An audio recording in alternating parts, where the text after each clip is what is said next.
Suis-je médium? Fameuse question que beaucoup se posent sans savoir exactement ce qu'il en retourne. 3 minutes à nouveau pour vous expliquer tout ça et essayer de vous apporter un maximum d'informations. Pensez à liker, pensez à partager. Allez, c'est parti, on y va. Le terme médium, il faut bien le comprendre en fait, puisque beaucoup disent savoir ce que c'est, surtout quand ils ne sont pas du métier, mais finalement, on se rend compte entre médiums que beaucoup de gens ne savent absolument pas de quoi il retourne. Je vais vous expliquer très simplement mon point de vue. Être médium, c'est quoi? C'est avoir l'utilisation au moins d'un sens extrasensoriel. Donc, pour cela, moi j'en référence plusieurs. Le clair ressenti, c'est le fait de ressentir les vibrations, c'est-à-dire on va faire quelque chose de très très simple. Je vous ai donné un exercice hier sur l'autre vidéo avec les mains et l'énergie qui circule à l'intérieur. Ça, c'est un travail de clair ressenti. Même si on parle de magnétisme, c'est un travail de clair ressenti.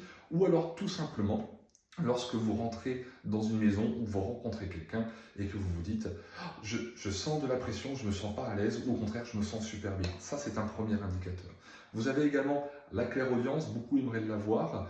On l'a tous sous une certaine forme, mais pas forcément développée au même niveau. C'est lorsque vous entendez des voix. Alors, on ne parle pas de schizophrénie, absolument pas, mais comme si dans l'oreille, on vous chuchotait des choses, ou alors vous aviez l'impression que ça résonnait à l'intérieur de votre tête.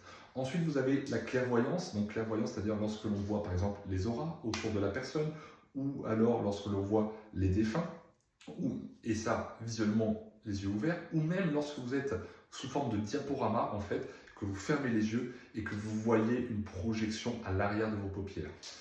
Ensuite, vous avez le clair-odorat, c'est-à-dire que sans odeur spécifique dans une pièce, vous ressentez une odeur. Ça peut être l'odeur d'un défunt, entre autres, ou d'un animal ou autre, une odeur de tabac froid ou de poisson, ou parce que vous aviez un défunt qui était poissonnier, ou marin-pêcheur, ou fumeur, ou peu importe.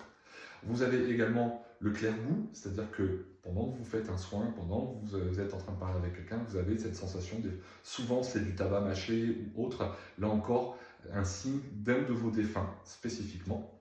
Et vous avez également la claire connaissance, c'est-à-dire des informations qui vous arrivent, que vous n'avez jamais travaillé, et vous dites mais qu'est-ce que c'est que ça?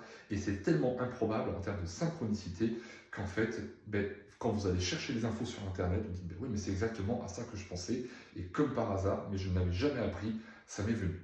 Si vous voulez travailler un petit peu plus tout ça, vous avez ma formation gratuite sur le site, je vais vous mettre le lien, vous allez voir 2 formations gratuites pour travailler entre autres le clair ressenti, qui est pour moi le plus simple à acquérir et la base de tout développement.